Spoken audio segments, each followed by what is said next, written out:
Assalamualaikum warahmatullahi wabarakatuh. Jumpa lagi dengan saya dalam channel Amir Zaim Saidi dan kita akan membahas mengenai legalitas penggunaan dinar dan dirham. Sebelumnya tolong di subscribe, di like dan di share. Terima kasih. Assalamualaikum Amir. Waalaikumsalam. Saya Ade dari Universitas Ibnu Khaldun, mau wawancara untuk skripsi Amir. Oke, baik. Untuk tugas akhir. Kebetulan skripsi saya berkenaan dengan yang kemarin putusan kemarin Amir, tentang yang di Pengadilan Negeri Depok. Oke. Tentang dinar dirham itu Amir. Alhamdulillah putusannya bebas Amir ya. Ya, betul. Bebas murni ya. Bebas murni. Untuk sekarang kelanjutannya bagaimana Amir di Ya, kasasi? jadi dengan keputusan bebas murni ini sebetulnya kan secara hukum udah clear ya bahwa penggunaan dinar dan dirham serta fulus itu untuk keperluan apapun ya, dan tentu khususnya terkait dengan pasar muamalah. Artinya di situ transaksi sebetulnya ya kalau kita mau menggunakan istilah itu dari hukum syariat Islam yaitu jual beli. Gitu. Tapi kalau dari kacamata hukum positif itu bukan jual beli, itu barter ya kan, karena kita mesti tahu bahwa kriteria yang kita gunakan itu adalah kriteria yang tentu saja sesuai dengan penggunaan dinar dan dirham gitu, dan bahwa dinar dan dirham itu bukan mata uang kalau dari segi kacamata hukum positif ya kan. Nah, karena tapi kalau di dalam syariat Islam juga tidak dikenal yang namanya mata uang. Yang ada adalah ya alat tukar sebetulnya ya, karena istilah uang itu harus dikasih kualifikasi gitu. Tapi kalau alat tukar itu bisa macam-macam gitu, bukan hanya dinar dan dirham, tapi semua jenis komoditi yang lazim dipakai sebagai alat tukar gitu ya. Nah, jadi kalau pakai definisi hukum positif ya itu disebutnya sebagai barter. Itu sebabnya salah satu pertimbangan majelis hakim kan begitu, bahwa transaksi di pasar muamalah itu tidak menggunakan mata uang, melainkan menggunakan koin emas dan koin perak, yang tidak lain itu adalah kegiatan barter gitu. Dan karena itu ya unsur yang dimuat oleh pasal yang digunakan untuk menuntut saya itu nggak terpenuhi. Nah, itu sebabnya bebas murni. Nah, hanya atas keputusan bebas murni ini kan jaksa penuntut umumnya kemudian mengajukan kasasi. Tapi sudah berapa bulan tuh, dari Oktober sampai sekarang bulan 6 Juni, berarti sudah 8 bulan. Sudah 8 bulan belum ada keputusan kasasi. Ya, ini saya tidak tahu apakah memang putusan kasasi itu bisa terkatung-katung berbulan-bulan atau bahkan bertahun begitu, atau ada batas akhirnya ya kan. Nah, tetapi kita juga mesti mengetahui kasasi itu kan diajukan manakala ada alasan-alasan tertentu yang memungkinkan Mahkamah Agung melakukan peradilan atas putusan itu. Jadi misalnya kalau saja diketahui hakim itu salah dalam menggunakan pasal atau salah dalam pertimbangan keputusannya ya. Nah, tapi kalau para ahli hukum yang independen, juga para pembela saya kan sudah meneliti ya. Jadi mestinya sudah tidak ada celah untuk ada keputusan lain dari Mahkamah Agung kecuali memperkuat keputusan pengadilan negeri gitu. Nah, jadi dalam hal ini ya saya rasa kita semua sudah bisa dengan pasti ya bahwa ini ada satu keputusan hukum tentang tidak adanya pelanggaran hukum dalam hal penggunaan dinar, dirham dan fulus gitu. Kalau boleh tahu, pasar muamalah sendiri untuk menggunakan dinar dirham itu sejak mulai kapan Amir? Ya, sebetulnya kegiatan yang disebut sebagai pasar muamalah itu sudah dimulai dari tahun 2009 ya. 2009. Kalau mau dilihat yang awalnya. Nah, cuma dulu tidak pakai nama pasar muamalah. Dulu kita menggunakan istilah festival hari pasaran, karena kita kan mengacu pada tradisi kita ya. Dulu kan di Penanggalan Jawa itu ada hari pasaran, Paing, Pon, Wage, Kliwon, Legi ya kan. Jadi di antara hari-hari biasa ada hari pasaran. Nah, kita menghidupkan tradisi itu karena itu sesuai dengan sunnah Rasul SAW, di mana Nabi mengatakan bahwa aturan mainku di pasar sama dengan aturan mainku di masjid, di mana pasar itu tidak boleh dimiliki secara pribadi, melainkan dia merupakan sedekah atau wakaf ya kan. dan pasar itu juga tidak boleh ditarik sewa, tidak boleh dipajaki dan seterusnya gitu. Nah, jadi awalnya kita menggunakan istilah festival hari pasaran, dan karena itu tidak rutin lah di banyak tempat, sambil kalau ada event-event Maulid Nabi atau 17 Agustusan atau Isra Mi'raj ya kan, hari-hari libur nasional lah, kita gunakan itu untuk menghidupkan Sambil mengedukasi mungkin apa dia? pasar, baru kita sebut pasar muamalah gitu. Jadi intinya kita menghidupkan tradisi bangsa kita sendiri ya, termasuk uang emas dan perak itu kan uangnya bangsa Nusantara ya kan. Kalau kita lihat sejarah nanti akan ketemu bahwa uang kita itu ya emas, perak, tembaga. Betul. Uang kertas itu datang belakangan sesudah Hindia Belanda ya kan, Hindia Belanda, kemudian diteruskan oleh Jepang, dan kemudian diteruskan oleh Republik Indonesia. Itu pun ada beberapa fase, kalau kita harus jelaskan nanti akan ada metamorfose mata uang kertas. Tapi kembali ke pokok soal kita adalah bahwa baik kegiatan pasar itu sendiri, penyelenggaraan pasarnya, maupun penggunaan alat tukar emas, perak, dan fulus itu adalah bagian dari tradisi bangsa Nusantara itu sendiri sejak zaman dahulu. Nah, hanya memang dalam hal ini sesuai dengan syariat Islam gitu. Jadi kita tahu bahwa syariat Islam itu semacam saringan ya kan. Semua tradisi dimanapun berlangsung, kalau itu tidak bertentangan dengan syariat Islam, yaitu Islam gitu. Nah, jadi kemarin itu kan dikait-kaitkan dengan itulah fitnah yang terjadi ya mengenai pasar muamalah, yang dikiranya itu membawa ideologi tertentu, membawa aliran politik tertentu, yang mereka tidak melakukan konfirmasi, belum pernah lihat pasar muamalah, belum pernah lihat dinar dan dirham, belum pernah lihat saya ya kan, face to face, ketemu pun tidak, tapi fitnahnya sudah begitu kuatnya begitu. Tapi di pasar muamalah sendiri tetap menerima rupiah, Amir? Oh iya, justru kita kan tadi sebelum kita bicara pasar, kita bicara dulu tentang kaidah pokok dalam perdagangan, dan ini ketentuan dari Allah SWT ya, bahwa haram hukumnya memaksakan terjadinya pengambilan harta dari seseorang kecuali melalui perdagangan yang redho sama redho. Jadi ila antakuna tijarotan antarodim minkum. Apa artinya? Artinya adalah orang kalau mau membayar ayam dengan beras, kalau redho sama redho boleh. Orang mau membayar baju dengan jagung, kalau redho sama redho boleh. Nggak boleh kita maksa kamu di sini hanya boleh membayar dengan emas. Kamu hanya boleh membayar dengan dolar. Kamu hanya boleh membayar dengan ringgit. Nah, itu haram hukumnya gitu. Dan karena itu di pasar muamalah dibebaskan untuk menggunakan alat tukar apa saja sepanjang diterima oleh kedua belah pihak. Nah, tentu ada kelaziman gitu kan, tidak lazim orang menggunakan misalnya daging ayam untuk alat tukar, nggak lazim. Tapi kalau orang yang membawa ikan asin sebagai alat bayar, itu ada kelaziman di daerah-daerah tertentu seperti di Flores, di daerah-daerah yang lain ada yang menggunakan ikan asin sebagai alat bayar, alat tukar, ya kan? Nah, sepanjang itu redho sama redho, ya monggo gitu. Nah, apalagi ini masa transisi untuk kita mengenalkan kembali sebetulnya tradisi lama yang sudah berlangsung. Jadi orang membawa rupiah, ya rupiah kan legal tender, alat mata uang yang sah di Republik ini, kita nggak bisa menolak dan tidak menolak gitu. Nah, tapi kita harus boleh memilih.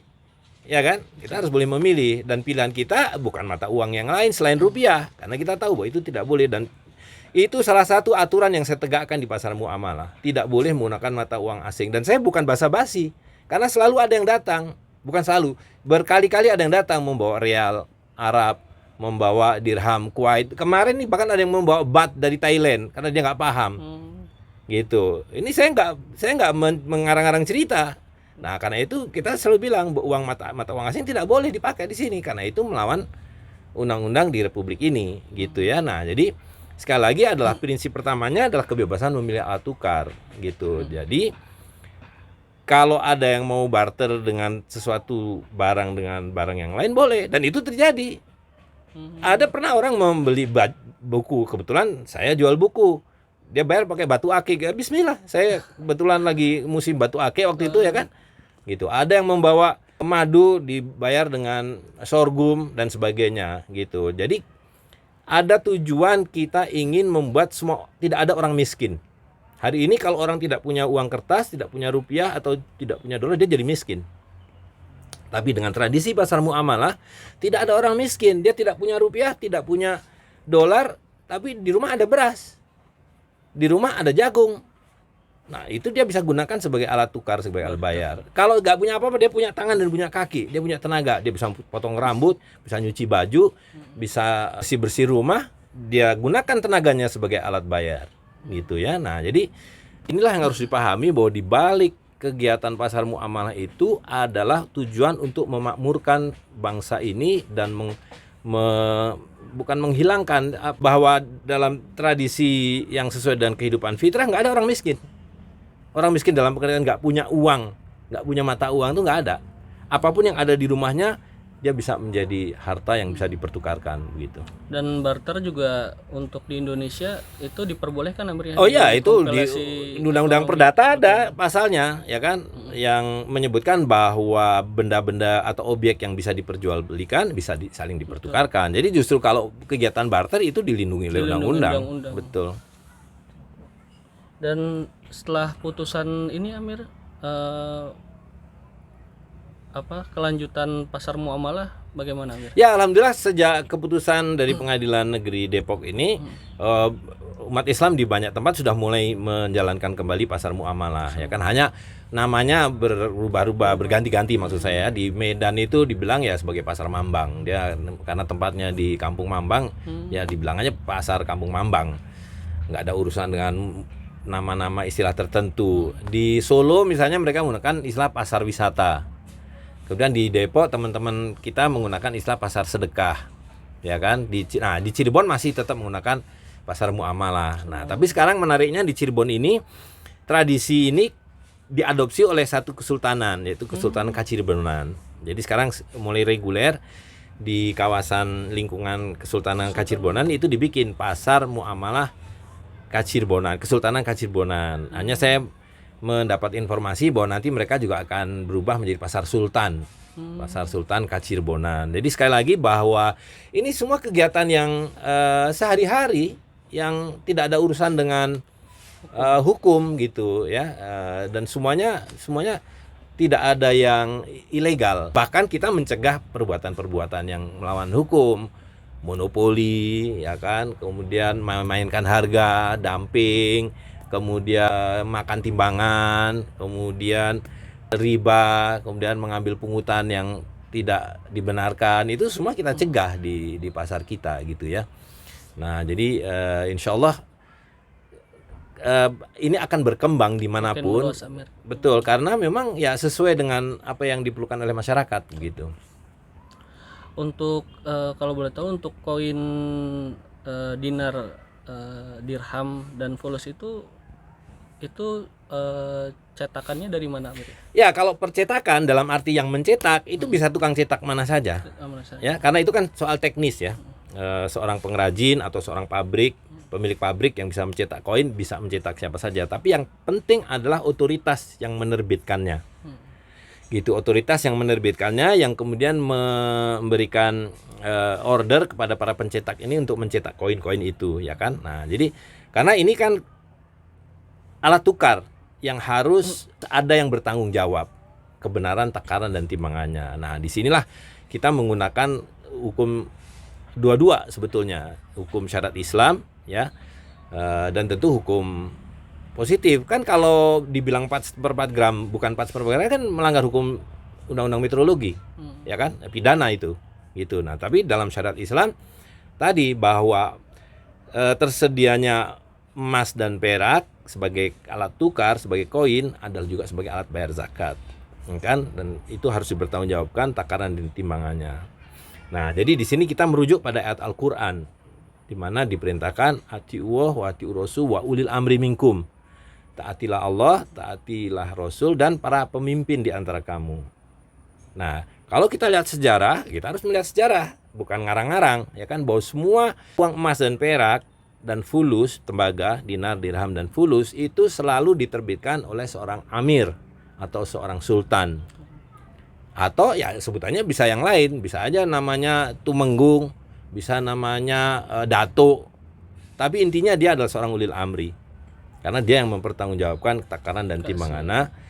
dan kemudian yang menarik zakatnya dan membagikannya kepada fakir miskin dan yang berhak lainnya gitu. Nah, jadi kalau kita lihat di Nusantara ini, di Indonesia ini yang menerbitkan dinar dirham ada beberapa kesultanan dan amirat gitu. Bahwa belakangan ada koin-koin emas dan perak partikelir yang tidak jelas otoritasnya, itu tujuannya lain, itu karena mau berbisnis, itu mau jual beli koin emas dan perak yang spesifikasinya meniru dinar dan dirham, ya kan? Tapi coba lihat, tanya kepada yang mencetak atau menerbitkannya, maksudnya apa itu tujuannya, ya kan? Nggak ada hubungannya dengan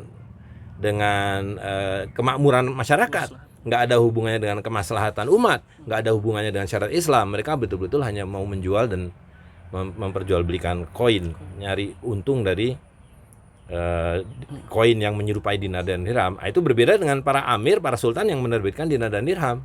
Dari awal mereka ingin tadi membuat dinar dan dirham ini sebagai harta yang berputar di kalangan masyarakat melalui mekanisme penarikan dan pembagian zakat, melalui mekanisme sedekah, dan melalui mekanisme transaksi di pasar gitu. Nah, tentu kita menyebutnya jual beli karena dalam syariat Islam yang namanya barter sama jual beli itu ya jadi satu.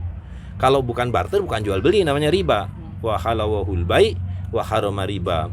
Allah halalkan dagang dan halalkan riba. Jadi perdagangan itu, jual beli itu harus merupakan barter, yaitu harta ditukar dengan harta yang lain atau dengan jasa. Lah kalau bukan harta dengan harta atau harta dengan jasa, ya namanya riba. Haram hukumnya. Dan itulah yang mau kita tinggalkan gitu, karena riba ini sangat zalim dan merugikan seluruh masyarakat. Kalau untuk dinar dan dirham sendiri, Amir, ada kursnya nggak terhadap rupiah? Kalau kita lihat, kalau kita beli emas kan ada harga jual dan harga beli, Amir. Kalau di dinar dirham ada juga? Ya, jadi ini harus diluruskan ya. Jadi dinar dan dirham itu, kata Imam Ghazali dan juga kata Imam Syafi'i, adalah hakim yang adil. Kalau kata Imam Syafi'i adalah penentu harga. Jadi udah jelas keliru dan pasti salah kalau menanyakan berapa rupiah harga dinar dan dirham. Itu udah pasti salah. Memang bisa kita jawab dan harus kita jawab karena kita sekarang semua masih berpikir dan menggunakan nominal. Gitu. Tapi angka nominal, nilai nominal ini kan palsu semua. Nggak bisa dipegang. Itu kalau mengerti makna apa yang dikatakan oleh Imam Ghazali bahwa dinar dan dirham adalah hakim yang adil. Jadi sejak zaman Romawi, sejak zaman Rasulullah SAW, tabi'in sampai hari ini, kalau ditanya berapa harga kambing, nah baru bisa kita jawab. Harga kambing adalah setengah dinar sampai 1 dinar, tergantung besar kecilnya kambing. Berapa harga ayam? 1 dirham. Gitu ya. Nah, jadi kalau ditanya berapa harga dirham atau berapa harga dinar, nggak bisa dijawab sebetulnya. Karena emas dan perak adalah penentu nilai. Nah, di sini memang harus dipahami apa arti uang kertas, apa arti angka nominal yang disebut 100.000 rupiah, yang disebut 1 juta dolar. Itu semua sihir, semua kebohongan, tidak ada wujudnya. Nah, ini memang satu hal yang perlu dijelaskan ya mengenai apa yang dimaksud dengan nilai dan harga. Gitu. Nah, secara fitrah dalam kehidupan nilai dan harga itu kan berada pada benda itu sendiri. Ya kan? Jadi kalau berapa harga ayam atau berapa harga kambing. Nah, tadi kita memerlukan penentu harga. Dan kata Imam Syafi'i, Allah SWT menciptakan emas dan perak dan memberi pengetahuan kepada manusia untuk menggunakan emas dan perak sebagai penentu harga. Nah, baru di situ kita bisa telusuri dari mana datangnya dinar emas. Dinar emas adalah 1 miskol. 1 miskol adalah 72 butir atau 72 habbah dari syair ya, sejenis gandum yang diambil bulunya kiri kanan. Nah, itu adalah cara bagaimana Allah SWT mengajarkan pada manusia dalam menentukan nilai. Jadi kalau ditanya berapa 1 dinar itu 1 miskol. 1 miskol itu apa? 1 miskol adalah emas seberat 72 butir syair. Nah, lalu dirham ditarik dari nilai dinar karena Rasul SAW menetapkan setiap 7 dinar sama dengan 10 dirham dalam berat, ya kan? Maka kita tahu bahwa kalau 1 miskol itu 4/4 gram emas, 1 dirham adalah 2,975 gram. Nah, itu kemudian yang difikskan, ditetapkan, distandarisasi oleh Umar bin Khattab. Gitu ya. Jadi semua ini datangnya dari Rasul sallallahu alaihi wasallam dan itu maknanya datang dari Allah Subhanahu wa taala. Nah, bandingkan dengan kalau ditanya 1.000 rupiah itu apa? 1.000 rupiah adalah 1.000 kali 1 rupiah. Nah, 1 rupiah itu apa? 1 rupiah itu 100 sen. Lah, sen itu apa? Sen itu 0,01 rupiah. Bolak-balik hanya rumus aritmatika, rumus matematika yang kita sebut desimalisme. Ya, nggak ada wujudnya, nggak ada nilainya, nggak ada artinya. Gitu. Nah, itulah sihir yang kemudian memenuhi seluruh kehidupan kita. Bayangkan, uang ini, alat tukar ini kan nadi kehidupan. Kehidupan itu ditentukan oleh uang. Sekarang uang ini adalah kebohongan. Bayangkan manusia hari ini hidup di dalam kebohongan. Dan itulah sistem riba. Gitu ya. Nah, jadi riba itu bukan sekedar definisi teknis penambahan yang haram hari ini. Riba adalah sistem. Bahkan riba bukan sistem lagi. Riba adalah penyakit jiwa. Allah SWT mengatakan mereka yang makan riba itu akan seperti orang yang sakit jiwa karena kerasukan setan. Betul nggak? Nah, jadi hari ini seluruh kehidupan ini sepenuhnya dikendalikan oleh penyakit jiwa ini, psikosis. Itulah riba. Riba yang semula itu adalah perilaku menyimpang, sekarang ini menjadi kehidupan itu sendiri. Gitu. Kita ini riba. Gitu. Bukan apa yang kita berbuat. Dulu riba itu adalah apa yang kita berbuat secara menyimpang, itu riba. Hari ini kita ini riba. Ya. Semua pakaian kita riba, yang kita makan riba, speaker ini riba, semua riba, masjid kita riba, bahkan sajadah kita riba. Gitu. Karena bayangkan itu semua dimotori, dilumasi oleh tadi yang namanya kita sebutnya mata uang. Dan itu tidak lain adalah sihir, kebohongan. Yang tadi saya sudah jelaskan, nggak bisa dilacak dari mana datangnya dan apa wujudnya. Apalagi ditanya berapa nilainya, nggak bisa. Ya kan? Jadi kalau ditanya berapa harga kambing, kalau kita jawab dengan emas, jelas dari zaman Romawi sampai hari ini 4/4 gram. Emas itu seekor kambing. Yang gede, yang kecil mungkin separuhnya. Tapi kalau berapa dalam rupiah, nggak ada angka yang benar. Setahun yang lalu, 5 tahun yang lalu, 10 tahun yang lalu, 20 tahun yang lalu berubah-ubah, ya kan? Wah, waktu saya pertama kali mulai berkurban kambing, saya masih ingat kan, begitu saya selesai kuliah, bekerja, punya gaji, saya berkurban. Itu 1 ekor kambing 100.000 rupiah. Gitu, tahun 93, 94 begitu, 90-an lah. Nah, hari ini 100.000 dapat apa? Cuma dapat kepalanya doang. Gitu ya kan? Tapi kalau dengan emas, pada waktu itu harga emas 1 gram cuma 22.000, 25.000.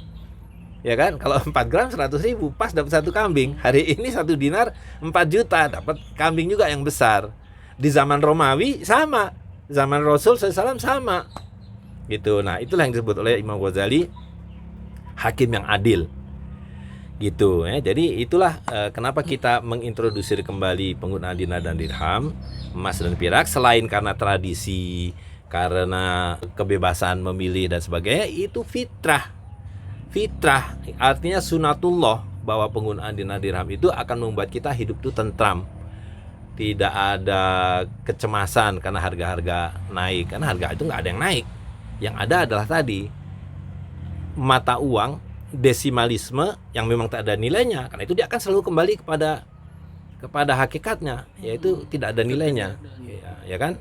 Nah, itu yang kata Rasulullah SAW dalam satu hadisnya, dikatakan akan datang zaman di mana semua yang kamu miliki nggak ada harta, nggak ada nilainya, kecuali dinar dan dirham, kecuali emas dan perak. Kenapa? Karena seluruh harta kita ini dinisbahkan kepada desimalisme, cuma dikasih nama. Dan kurang ajarnya, nama-nama itu pun mengambil dari koin emas dan perak, dolar, gilder, ya kan, solidus, dinar, dirham, rupiah, rupi, bat. Itu semua bermula dari timbangan, apakah emas atau perak atau tembaga. Tapi dicatut oleh para bankir ini, ditempelkan pada desimalisme sihir itu, sehingga kita mempercayai bahwa itu adalah uang, itu adalah alat tukar. Gitu. Saya pernah di salah satu buku itu bahwa uang tembaga itu datangnya terakhir Amir ya? Enggak juga, Enggak juga. tembaga itu udah ada sejak zaman Romawi. Fulus itu kan dari bahasa Romawi, folis, artinya kantong. Polis. Folis itu artinya kantong ya, kantong dulu tempat orang naruh koin. Baik. Gitu. Nah, cuma pada waktu itu ya ada yang terbuat dari tembaga, ada buat dari perunggu. Hanya penggunaannya memang berbeda dengan dinar dan dirham. Nah, ini banyak orang yang nggak paham gitu. Jadi fulus itu bukan uang, dia alat tukar gitu. Ya kalau mau disebut mata uang ya itulah fulus, tapi juga berbeda dengan mata uang modern, di mana mata uang modern ini kan benar-benar membohongi. Anda bisa membeli rumah dengan misalnya kumpulan koin 1.000 rupiah itu.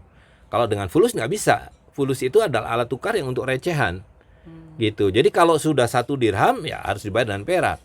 Kalau sudah 1 dinar dibayar dengan emas gitu. Jadi sekali lagi itulah fitrah ya. Jadi itu kan ketentuan jual beli, mislan bimislin, setara dengan setara. Jadi kalau jual beli rumah ya pakai emas, jual beli motor pakai emas atau pakai perak, jual beli ayam pakai perak. Tapi jual beli kerupuk buat bayar yang receh-receh pakai tembaga aja cukup. Gitu ya. Apalagi untuk konteks sekarang. Jadi konteks sekarang ini fulus itu diperlukan karena untuk barang-barang yang kecil. Nah, kalau tidak ada fulus kita terpaksa masih pakai desimalisme. Itu masih pakai mata uang kertas yang kebohongan. Nah, karena itu kita memperkenalkan fulus untuk penggunaan yang secara terbatas gitu. Nah, jadi masyarakat harus mengerti bahwa penggunaan fulus itu sangat terbatas dan tidak boleh disalahgunakan menjadi alat tukar yang massal karena akan terjadi depresiasi nanti gitu. Jadi tetap terbatas Amir. Sangat terbatas. Makanya di pasar-pasar muamalah fulus itu sangat terbatas. Hanya untuk pengenap atau untuk kembalian atau untuk membeli barang yang betul-betul kecil. Setelah seukuran dirham atau dinar Nah, harus ditukar gitu. kita sekarang ada setengah dirham ya. Nah, jadi kalau ada setengah dirham jadi bawah setengah dirham. Gitu. Itulah digunakan fulus. Kalau udah sampai setengah dirham harus pakai perak gitu. Terakhir Amir, untuk skripsi saya ini ada masukan atau tambahan gitu Amir Ya. terkait putusan yang kemarin Amir. Jadi pertama itu dipelajari ya, keputusan hakim itu kan sudah dibukukan. Jadi ada 2 buku, koin emas dan perak dalam bingkai hukum di Indonesia. Nah, itu satu. Yang kedua, dinar dirham hakim yang adil, itu adalah pledoi yang kita ajukan di pengadilan ya, baik dari saya pribadi maupun dari para pembela hukum saya ya, para Dan pendamping dibukukan, hukum. Amir, ya? Itu dibukukan. Nah, itu perlu dibaca. Tapi yang paling penting adalah selain dipahami konteks tadi ya, itu kan konteks dalam hukum positif, tapi tetap terkait dengan syariat Islam. Ada soal zakat, ada soal takaran dan timbangan, ya kan? Ada soal hukum jual beli dan sebagainya. Nah, tapi yang saya mau sampaikan, kalau melakukan satu telaah terhadap koin dinar dan dirham, maka lakukanlah dengan kacamata yang benar, yaitu dalam habitatnya, yaitu hukum syariat Islam.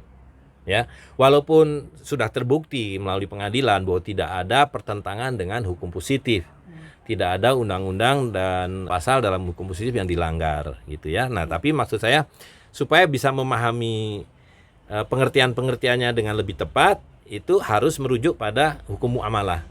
Tadi soal nilai, ya kan, soal jual beli, soal sunah pasar, kemudian soal tukar menukar dan sebagainya. Nah, itu harus dipelajari dan tentu ini yang paling basic, harus paham tentang riba. Kenapa kita kembali kepada dinar emas dan dirham perak dan fulus tembaga adalah kaitannya dengan riba, ya. Tidak ada cara lain kita keluar dari sistem riba ini kecuali kembali kepada fitrah. Karena riba itu against nature. Riba itu melawan fitrah. Itu sebabnya Allah SWT mengatakan orang yang makan riba itu akan jadi orang gila, orang sakit jiwa, karena dia melawan kehidupan, melawan fitrah, melawan sunatullah, gitu ya. Jadi pesan saya itu saja, tolong pahami riba dengan betul, dan itu ada beberapa buku yang perlu dibaca. Tapi ini penting juga, kalau mempelajari riba, hindari buku-buku yang umurnya kurang dari 100 tahun. Ya, karena buku-buku yang terbit dalam 100 tahun terakhir, apalagi 50 tahun terakhir, itu menyimpang semuanya. Karena mereka tidak merujuk kepada ulama-ulama terdahulu. ya kan? Nah, jadi kalau mau mempelajari riba yang betul, rujuklah ulama-ulama yang terdahulu.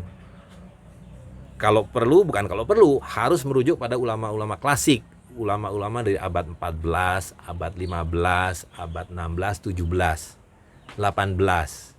Paling mutakhir abad 19. Misalnya dari Syekh Al-Banjari, Syekh Al-Singkili, ya kan? Kalau untuk yang di Melayu. Tapi kalau yang lebih jauh lagi ya banyak. Yang terbaik diantaranya menurut saya Ibnu Rushd, Bidayatul Mujtahid, itu bab Al-Buyu. Kalau mau yang lebih sumbernya lagi, bacalah Al-Muwatta dari Imam Malik. Banyak terjemahannya. Tapi sekali lagi, kalau membaca kitab-kitab ini harus dibimbing oleh orang yang memahaminya. Ya, kalau enggak nanti jadi melenceng. Kayak ulama-ulama yang kemudian mengklaim sebagai menggunakan fikih kontemporer. Enggak ada fikih kontemporer itu. Fikih ya fikih. Gitu ya. Fikih modern atau kontemporer itu berarti menyimpang dari fikih. Karena mereka mau mudahnya membenarkan situasi keadaan hari ini. Gitu ya. Baik, terima kasih atas waktunya Amir. Mudah-mudahan pasar muamalah kedepannya makin berkembang. Amin, amin. Makin banyak orang yang sadar untuk simpan uangnya ke emas gitu, Ya. terutama dinar dan dirham. Baik. Gitu. Terima kasih ya. Terima kasih. Mudah-mudahan bisa Assalamualaikum. diamalkan. Waalaikumsalam warahmatullahi wabarakatuh.